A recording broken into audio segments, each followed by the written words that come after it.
তুমি যদি বৃষ্টি, যাকে কেউ ভালোবাসে না, তার জড়তত্ত্ব হৃদয় তুমি তোমার মায়াগড়া করতলে রেখে জুড়িয়ে দাও, দাও, দাও।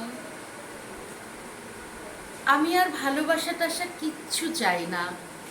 রাগ ঘৃণার বদলে আমি মুখ বুজে রাখতে পারি তোমার ঠান্ডা ঠান্ডা আদর ছড়ানো কোলে।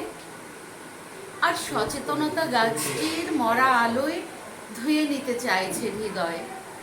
তবু তবু তোমাকে দেখলেই আমার বুক মুচড়ে ওঠে কেন? আমি কেন ছোট দাদুর বাগানের জীবনমৃত কুল গাছটার মতো থাকতে পারি না? তোমাকে দেখলেই উপচে ওঠে সমুদ্র সমুদ্র অভিমান। বৃষ্টি, তুমি তুমি কি সুন্দর, স্নিগ্ধ, মমতাময়ী।